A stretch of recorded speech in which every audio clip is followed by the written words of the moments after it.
Hello, and welcome to the last show in 2025. Mine, anyway. Miss Howard will be back the next couple of days to turn it out. Um, I want to thank the Black Psychology Association and the invite by Miss Howard, who was speaking there in regards to a number of. It was a great uh, discussion. Number of speakers spoke on food and diet, resilience, work with incarcerated families, um, and understanding the difference in people and families as we get to this holiday. So, quite inspiring, and I thought that it was really, really important. Um, Again, want to thank you for showing in and checking out, and really appreciate the support over this last year. We've been in a number of challenging times and situations, and I think that it's always good to reflect on that. And let me talk a little bit about Black history and a little bit about some of the summation of the Epstein files, because I just think it's important we can understand that what kind of times we're in, and then if we understand what kind of times we're in, we're able to navigate them more than if we didn't understand that. And so I pray for more healing and more understanding, and for the new grandchild, and for the my son's growth. And as we all try to grow and learn together, no one's perfect. We have to. Yeah, we're always in a state of ongoing and lifelong learning, and I think that's really important for us to always realize. Something that was on my mind, and I kind of like kind of black facts, and first of all, I want to give a shout out to Miss Rosa Parks. Uh, she was born 1913 to and died in 2005, and she was sentinel to the Montgomery Boy Bus Cot, and uh, the historic act, as it's noted in GPT chat, was December 1st, 1955. Why is that important? I was born 1955, July. So, July, 6 months into my life, Rosa Parks was making a stand as a black woman on um, human rights, on African American rights. And I think that she needs to be applauded for that. I always tell people, go look at the year they were born and see what was going on, particularly relates to black folks. And if you're African American, or your culture, just see what was happening in the year you were born. You'd be surprised at things that happened. And she incurred an arrest for refusal to give up her seat to a white passenger male. The impact of Park's arrest catalyzed the Montgomery bus boycott and sustained a 381-day boycott of the city's buses by black residents, African American residents. So I always make a distinction between African American and black. I think that it's two different groups. Uh, in that the African Americans are descendants of slavery starting in 1619. Further back than that, but I just like the 1619 is a number I like. And so it led to a boycott. Was again 381 days, and it brought national attention to the civil rights struggle of African Americans, and led to a court ruling that bus segregation was unconstitutional. Now, here's what I say about this as we think about it. For me, this was an economic discussion.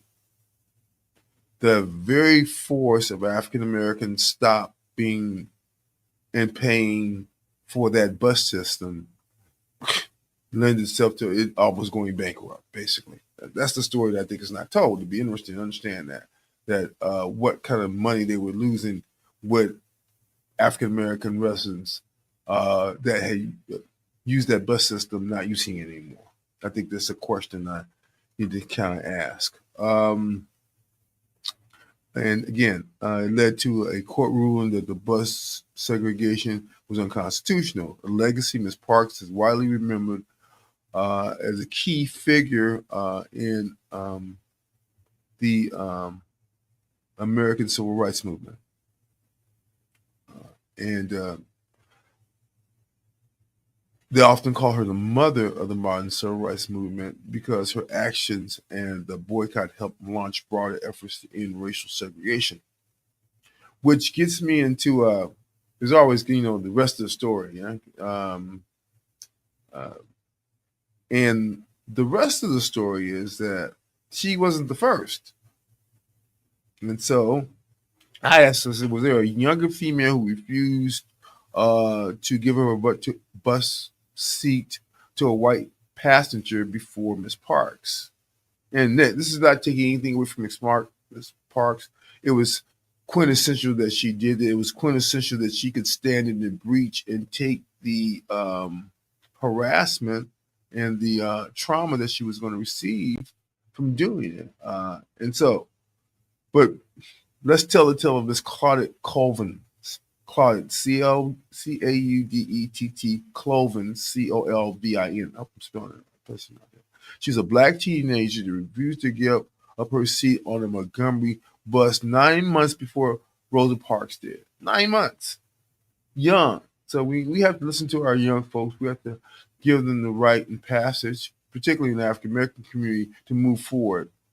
Too often, the cupboard is bare because we feel we're the only ones, and that's not the case. And we need to be making sure that everyone has a seat at the table. Young folks have a seat at the table. We have to do that. And she was 15 years old when she refused to surrender her seat to a white passenger on March 2nd, 1955. A lot of things were happening in the year I was born. And so I'm born in July. And so 3 months before, a young 15-year-old African American woman stands up for her rights. Isn't it always that? The babies do this kind of stuff. Babies are honest. Children are honest. If you don't want honesty, don't talk to a child. You'll be sadly upset.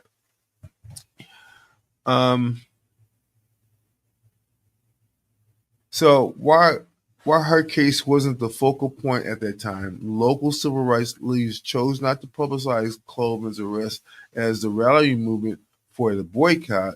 Reasons included her youth and her personal circumstance. She was unmarried and pregnant, which leaders feared would undermine public support. I think that'd be a reason that she would not give up her seat because she was pregnant. But again, we've always had to, and I think what I'm learning about our history, about African American history, not his story, not the story they want us to tell us, but the story that is reality, is that the system of institutional structural racism always played and impacted our daily decisions. And so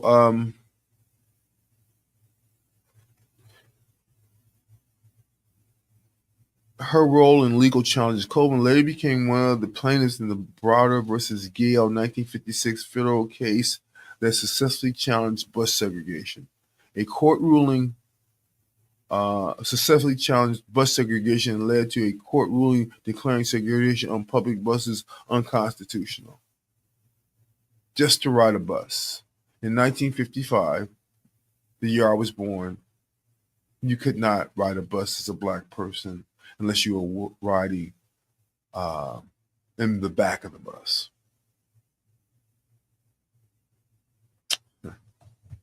Didn't matter. So,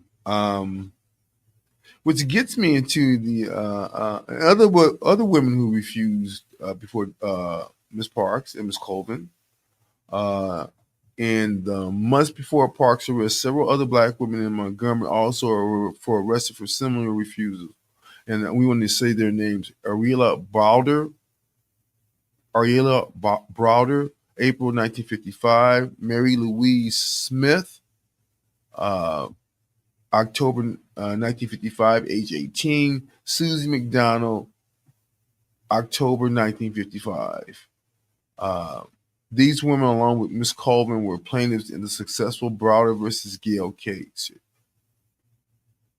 Interesting, right? Black women always at the forefront. We always have to give them their flowers.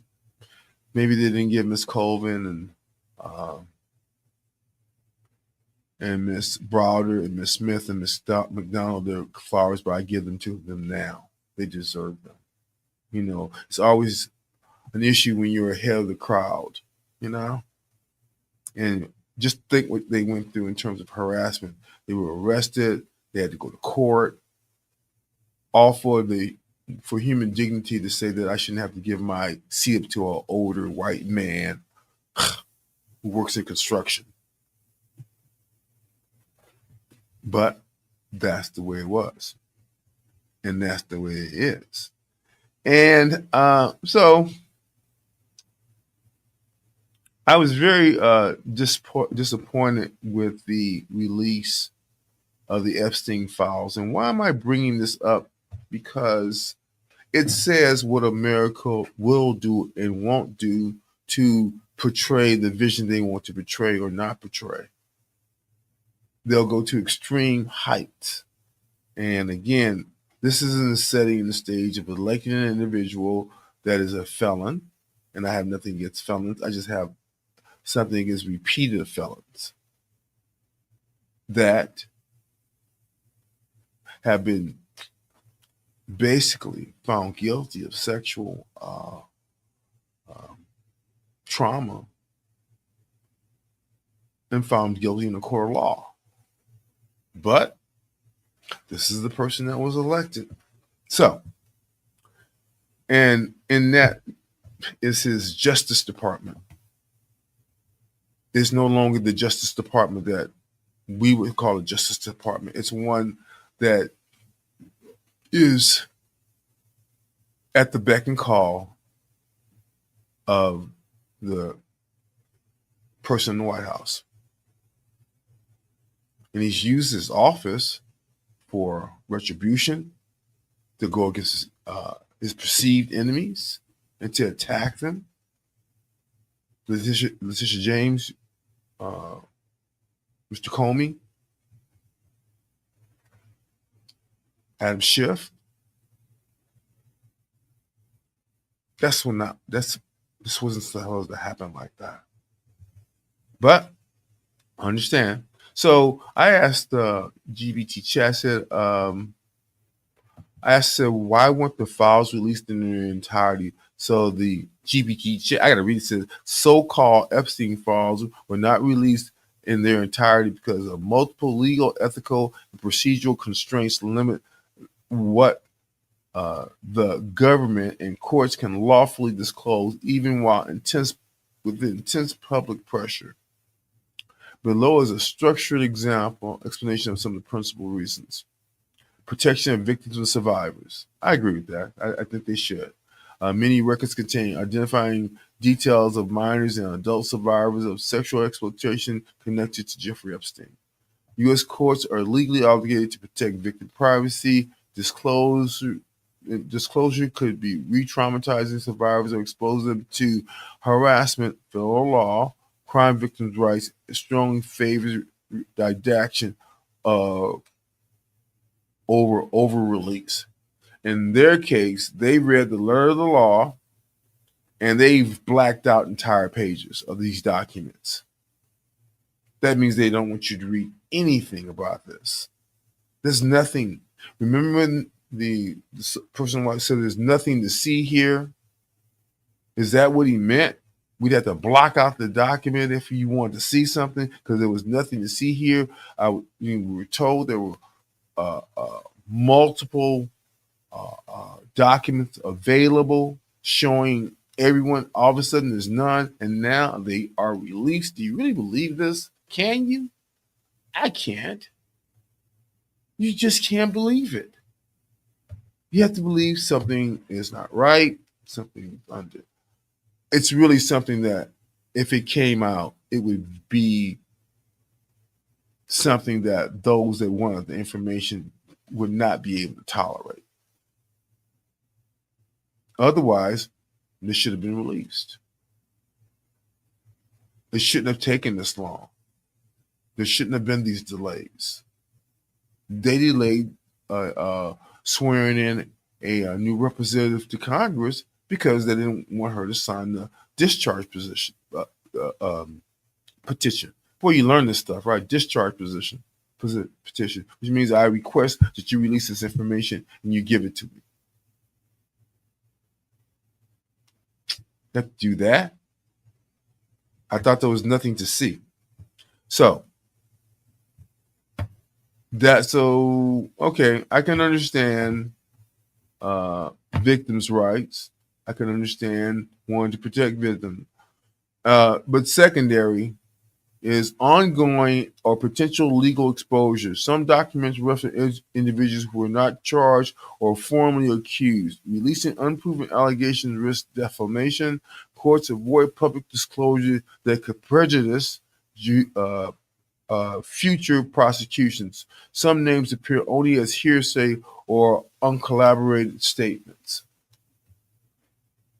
And why I'm reading this is that's why the order was signed so quickly. There's so many hoops that have to be jumped through in order to get this information that you get tied up in the process.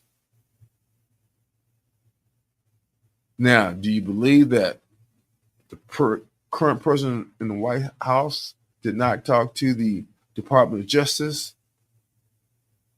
Because at some point in time, he was told that he was in the files.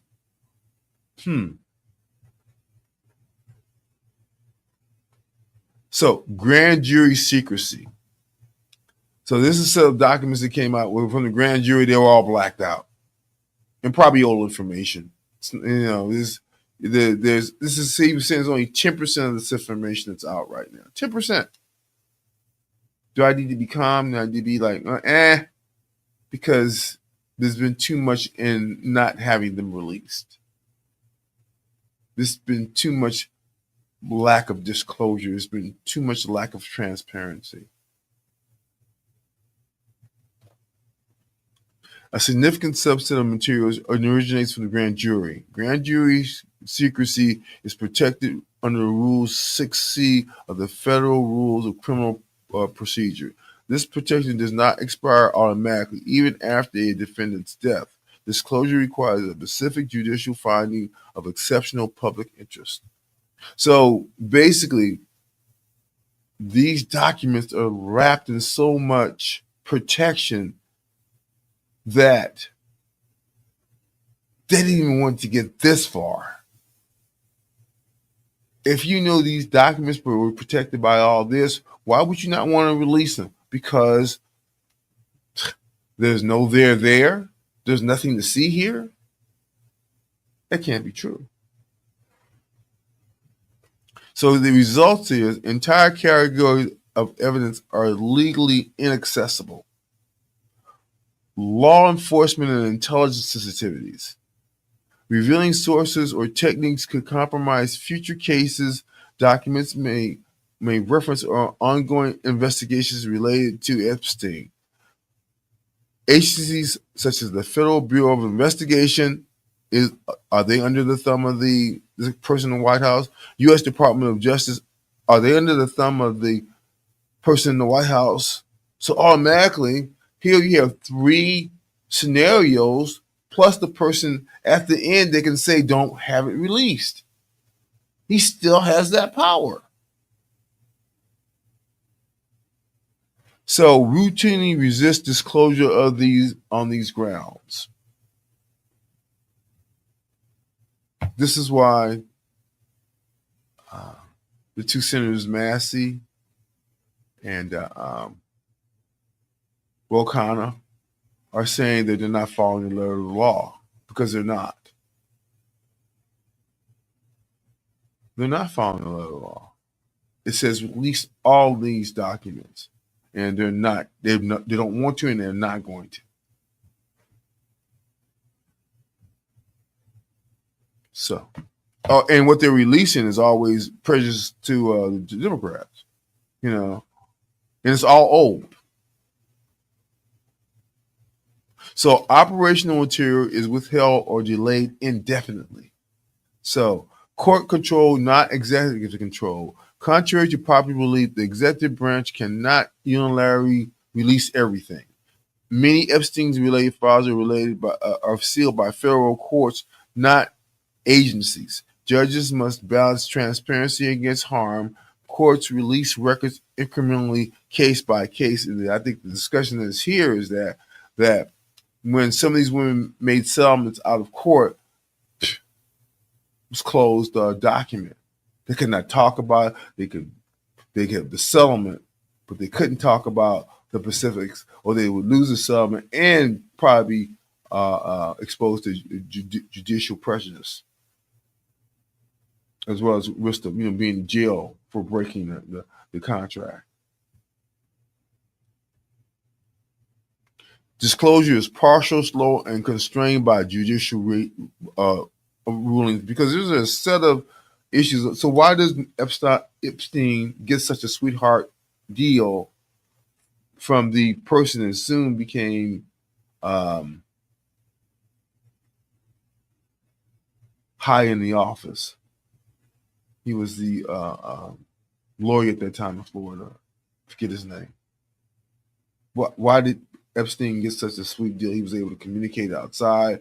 He had a walk-in out privileges. He had full use of his phone, computers. It's like he was like, wasn't arrested. Civil versus criminal record limits. Some disclosures, example 2024 document unsealing came from civil litigation, not criminal cases. Civil discovery materials often include broad allegations, criminal evidentiary standards, or higher. Civil unsealing does not override criminal secrecy rules. The public sees what the public sees is an incomplete cross section of the record. Bottom line, Epstein files are incomplete by design, but merely by discretion. Full release is constrained by victim protection laws, grand jury secrecy, defamation, and include process concerns, ongoing investigation. That was already mentioned, right? It's already mentioned by these folks. Even with maximum transparency, a complete undidacted release is extremely unlikely under U.S. law. Huh. Isn't that interesting? I think that I want to say early birthday to Martin Luther King, Martin Luther King Day. I think they're trying to change it, but I'm still going to observe it.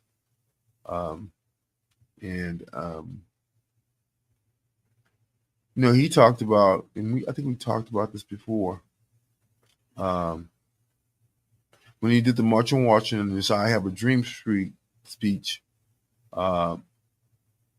it stood to a powerful aspiration for America in terms of racial and economic justice. And the question you have to ask yourself is that dream still fulfilled? Has it been fulfilled at any common portion? If you'd asked me 4 or 5 years ago, I would say that we were moving to the state of a better union. I'm not so sure now. And I think that that's what needs to kind of be made understood.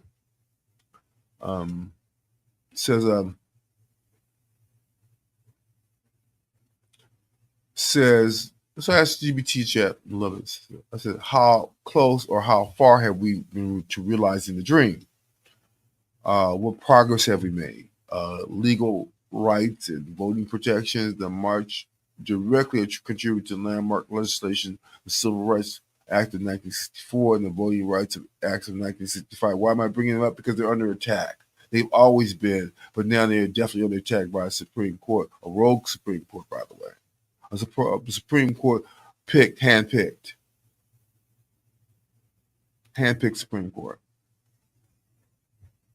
And trying to do the same thing with the next series of judges. So as quiet as it's kept. Because if you don't have any power, you can't do anything but watch them roll over you. And that's what 75% of Americans gave this Congress and this person in the White House. They gave them absolute power over legislation as well as bills. And so, what have we got? The big ugly bill and the Epstein Full Disclosure Act. Bipartisan on one, not bipartisan on another.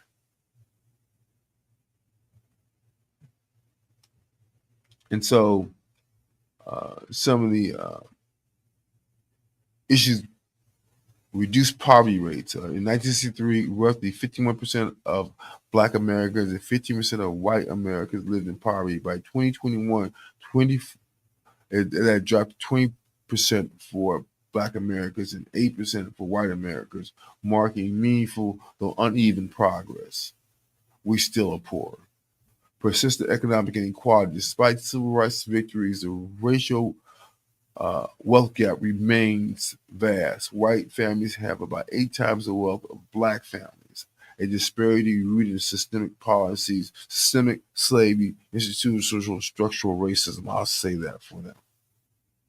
A disparity rooted in systemic policies and exacerbated over generations. Slow progress toward wealth parity. Current projections suggest that it would take 500 more years and close the Black-white wealth gap to step up with the pace. Alarming indicator of deep structural inequities. 500, huh? 500 years. Economic justice still out of reach. King's version included economic dignity, living wages, housing, employment. Yet studies have shown these rings remain unanswered. Wage stagnation, wealth inequality, and job insecurity continue to plague African American communities. They say Black, but I say African American. Systemic barriers persist. Scholars argue the post-civil rights era policies have largely failed to dismantle structural barriers in education, structural and institutional racism in education, housing, labor markets, health, you name it. That's the concern. And from this too we rise, right? Again, I want everyone to have a great holiday season. I want to thank you folks for tuning in and supporting me over the years. We're going to try to be doing some different things in terms of location and Zoom calls with some of the folks that I really, really like to have on. I want to thank Kaya for doing my first Zoom call. We're going to bring him back. And Jamal, who was a writer on reparations, we're going to bring him back also. I want to thank everyone that views us. Thank the ancestors, all those that have made this journey what it is. And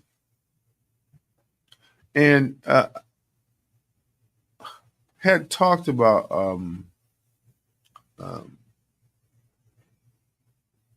some of the discussions, being December, and we talked about the national day, and probably the full calendar is probably really economic based, but wanted to discuss some of the things that are really prominent. World AIDS Day is in December, and so it also includes health equity is essential to world AIDS. So, takeaway: access to prevention and treatment and dignity and care remains uneven. It requires sustained attention. And if you're America now, you cut what minimal support you were providing to prevent the AIDS from just blowing up in African and people of color countries.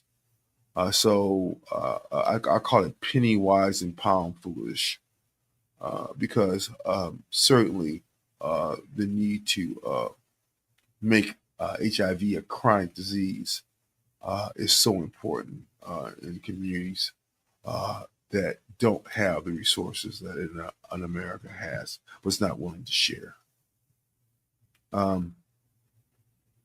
And so on this world, you want to promote HIV testing and PrEP, which is a medicine prophylaxis where you can take the medicine now. So I started practicing in 82, and at that time, HIV was called the acquired immune deficiency syndrome. It then switched to HIV/AIDS. Um, and when I first started practicing, I was seeing a person a week die from HIV.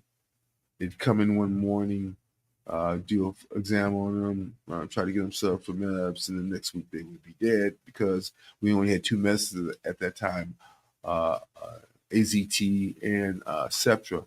And for some reason, again, back to this cultural piece, people seem to believe that giving people of color more of the ACT and Septra would benefit them more, would it made more problems.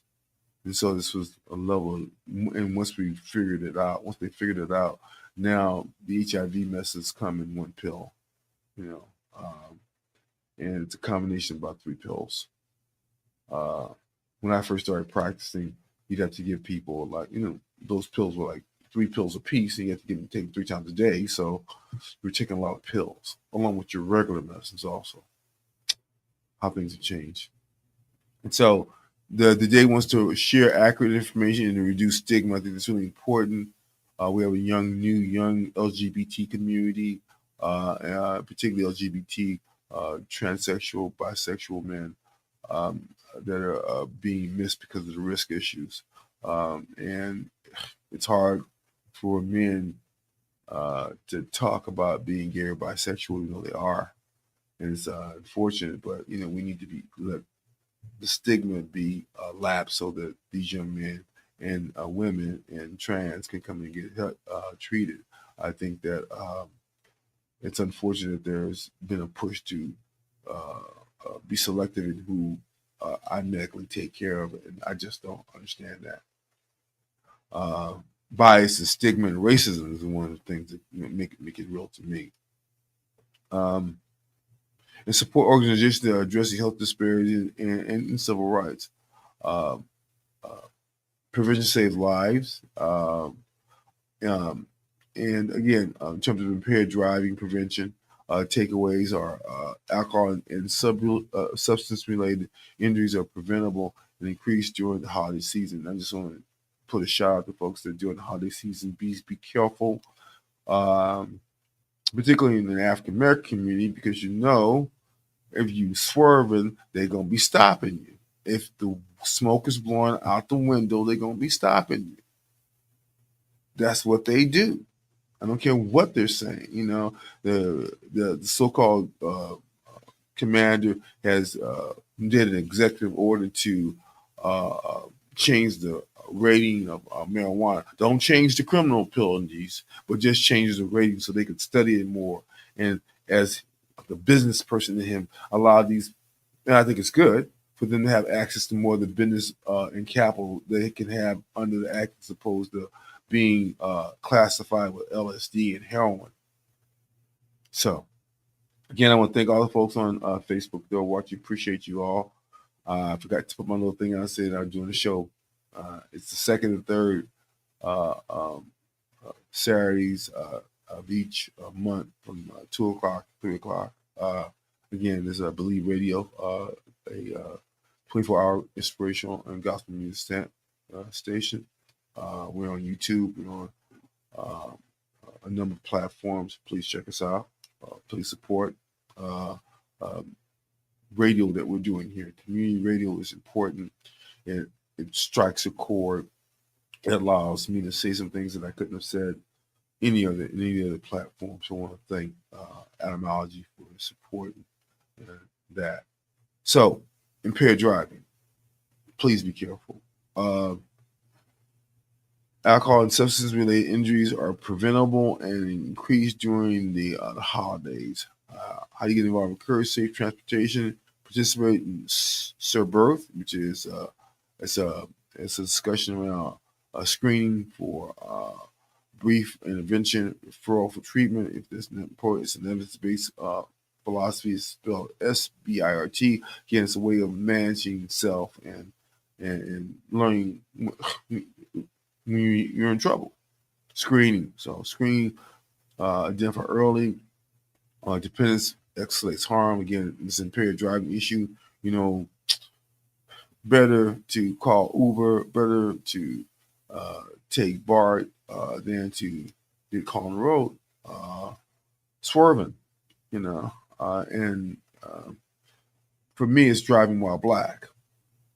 So, uh, but beware.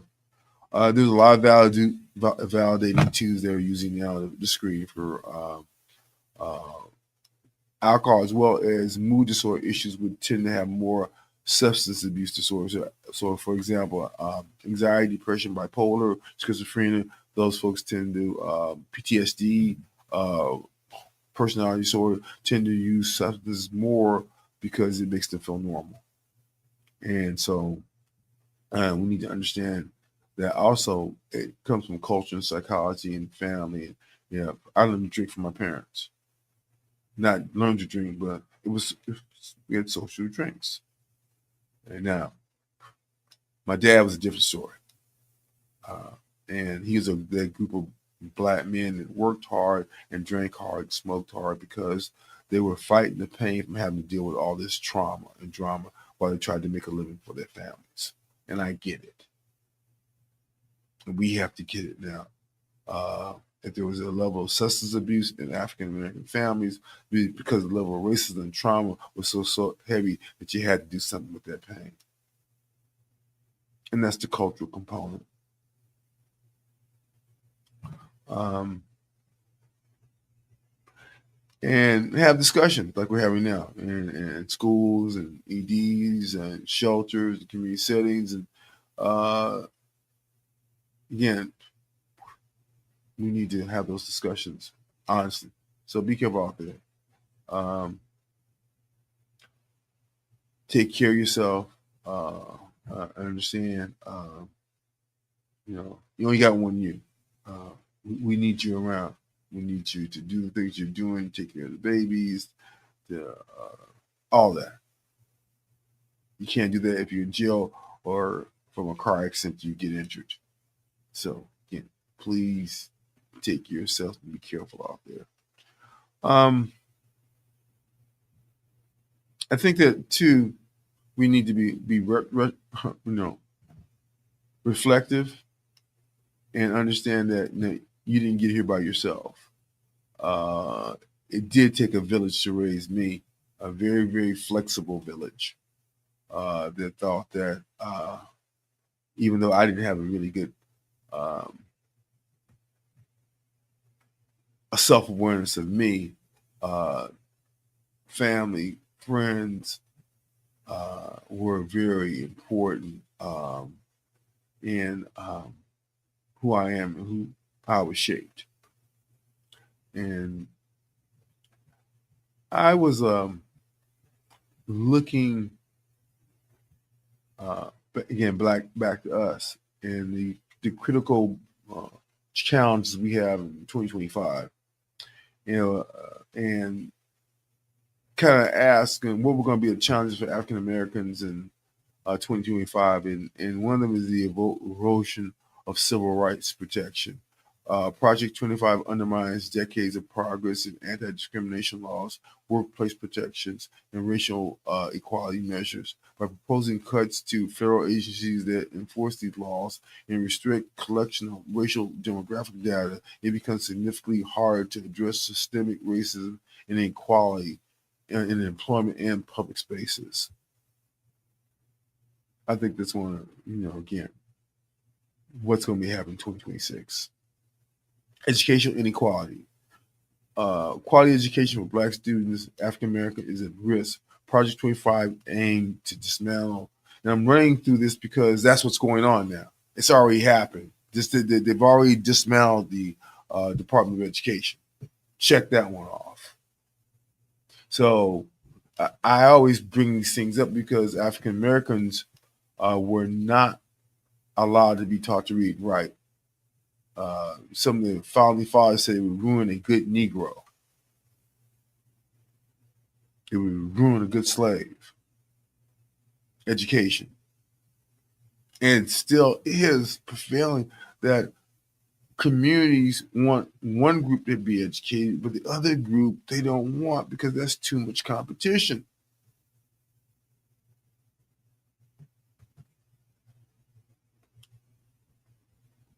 Housing instability. Access to affordable housing is increasingly threatened. Control programs like Section 8 may be handed to states with histories of racial discrimination, jeopardizing housing options for millions of black families. This could reopen the racial wealth gap and destabilize many black family households. So this could deepen healthcare and reproductive rights. Black communities already facing disproportionately high maternal mortality rates are particularly vulnerable to proposed restrictions on abortion care and healthcare services, such limitations further endanger the well-being of black women and families, amplify and existing disparities. If you want to destroy a nation, destroy the children, but destroy the mothers of the children first.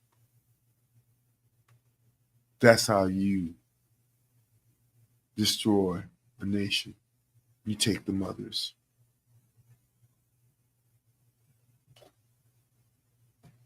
Or you demand control over their reproductive rights. That's how you control a group of women.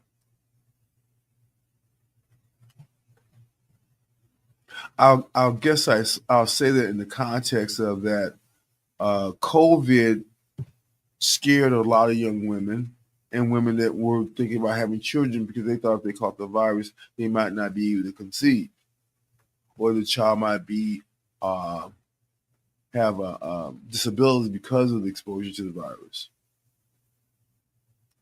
You couldn't tell them no because we didn't know that much about it.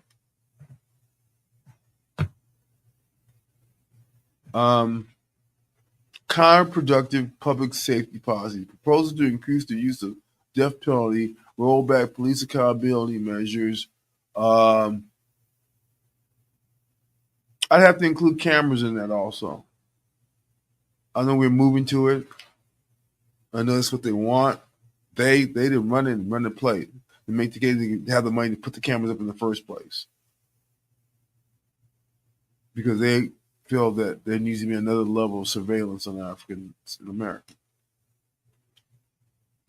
on all Americans. Criminal justice reforms are just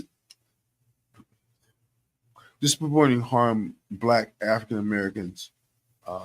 Criminal justice reforms designed to address systemic racism are at risk of being undone, exposing Black communities to a heightened sense of discrimination and violence. You can hear it now. You can see it in the dialogue about how policemen should be able to be more physical with you.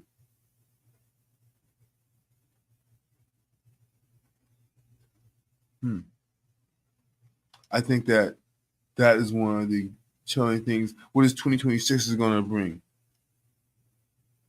And so the top 10 concerns of facing African American communities in the U.S. Systemic racism and discrimination, structural barriers in housing, employment, healthcare, education, persistent racial bias in hiring, lending, and law enforcement. Sounds familiar, doesn't this?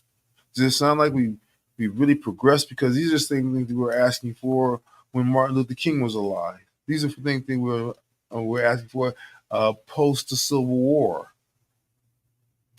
That's why I continue to say we're living in 1619. It's never changed. Criminal justice inequalities, overrepresentation in arrest, incarceration, and sentencing disparities, police violence, and the lack of accountability. That's why I talked about driving under influence. We are more likely, particularly African American men, more likely to be stopped, and for what reason? Because you're driving while Black. Now they're doing just Black women, African American women driving while Black. Immigration, going to the store, driving by a person of color. Economic equality and wealth gap. Median Black health household is a fraction of white households. By design, barriers to homeownership, capital, and entrepreneurship. In California, again, I refer people to the reparations paper, white paper, that talks about redlining. I think it's the 9th or 10th chapter. in it. It's a document that's telling about the racism and that was structurally placed in this system. I want to thank Governor Newsom for his dedication to even having this report published.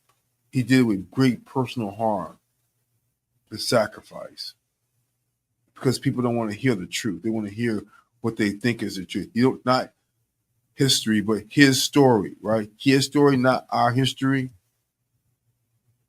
Health disparities, higher rates of chronic illnesses. We talked about hypertension, diabetes, um, mental health issues, trauma, limited access to affordable, cultural, competent health care, shorter life expectancy compared to white Americans, mental health and trauma, underdiagnosis, undertreatment, or overdiagnosis or overtreatment. Please check out the protest psychosis. It's a great discussion about how a schizophrenia became a black male disease due to protesting, and how a definition of a disease can change from white female to African American male with paranoia and psychosis and fits of violence. That was a made definition. It wasn't the definition of what was going on with the individual. That's what they wanted. So, education inequalities, underfunded schools in predominantly black neighborhoods, opportunity gaps in STEM, college readiness, and higher education, school to prison pipeline issues. I have to put out the upper bound. Dr. Bill Ovid, who saw something in me I didn't see in myself, because I had just gotten kicked out of school. I was in the 9th grade. I just spent a year out of school. And the only school that would accept me was McClymonds High School. And they said that I was a year behind in credits. And so one of the counselors said, well, you can go to junior college and get your credits. And you just started laughing. I was wondering, why are you laughing? I got my little funds together, took the bus to Merritt College. And so if you're familiar with in Oakland, the building on Martin Luther King Way, which was at that time Grove Street, was the house. It was almost the intersection between on 54th Street as you drive up on going toward Berkeley on Grove Street. That is now Martin Luther King Way is the Merritt College campus, and that's where Huey Newton and all those folks went to school, because I met them, I saw them, and I was like, wow, they were so cool. Now, if you want to really take education from a group of people, you put the campus that was right on the flatlands in the bus line intersection. You put it on, I think it's 125 Redwood Road, Mountain Boulevard. That's where you put the campus. Beautiful campus, just hard to get there. One of the beauties of Laney College, again, the Peralta College system, and we had Dr. Eleanor Webb come and talk about this in this time, so we're going to have her back on also, about how when you want to uneducate somebody, put them at a disadvantage, you take away those things that they would need. You take away a grocery store. You take away a school. You take away a college. Because if those things aren't there, then you're left to your own devices. Again, want to thank you for tuning in. We had about 49 minutes in. We have about 10 more minutes left. Again, want to thank you, folks, for listening and coming through. And we're going to do more health stuff, going to do more folks coming on. We got to have more folks coming on now. We got to make everybody a part of this movement. So, housing and environmental justice, and redlining legacy and ongoing housing segregation, higher exposure to pollution and environmental hazards, displacement from gentrification. So, on the pollution and environmental hazards, in terms of respiratory diseases, we just used to think of tobacco uh, as a major issue. Now, not only is there tobacco, there's an environmental particulate matter that affects the lung. So, for those that are living by freeways in the neighborhood, not only and have worse asthma, it's just not because of the asthma; it's because of what they're inhaling. Makes sense to me. Employment and labor discrimination, racial disparities compared to white workers, underrepresentation in leadership and high paying industries, job insecurity, and barriers to upward mobility. I'll say this: that I used to think that me saying I went to Stanford and this kind of stuff was okay. It ain't okay in everybody's eyes. And I went straight through. There was no uh, DEI at that time to talk about it, but the folks at Stanford wanted to see whether you could sink or swim. They wanted to see if they could take an African American man, single parent, who really wasn't really that stellar in high school and ended up having to go to a college in order to. That's where Merritt College comes in. I went there and got my credits, and when I went back to McClymonds with my transcripts, which I didn't know what transcripts were because that's what he asked me to go get, and I went to college. I'd gotten all these credits, but didn't know I needed to be able to present my transcript, which was a collection of the courses I had taken over the period of time where I was at Merritt, because no one had ever taught me that. So you learn by trial and error. So went, it's like, I think it was like $2. It might well have been $50 because I didn't have any money. But I was to get the $2 together for the transcript and brought the transcript back to my counselor, uh, who looked at them and he looked at them twice. He said, "You did all this?" I said, "Yeah." He said, "Yeah." I said, "Something wrong?" He said, "No." He says, "Well, you're ready to graduate." I said, "What do you mean?" I thought I had 2 more years left in school. He said, "No, the credits that you have uh, were double the credits that were being offered in high school."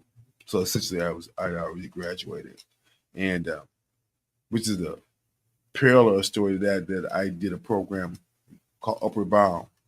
And Upward Bound was a college preparatory program for underserved youth like myself. It's now a program for those that already got all the stuff. They already know they're going to college. It just gives them more prep. Upward Bound, and it's probably going to be cut back because, again, beneficial to people of color, particularly African Americans.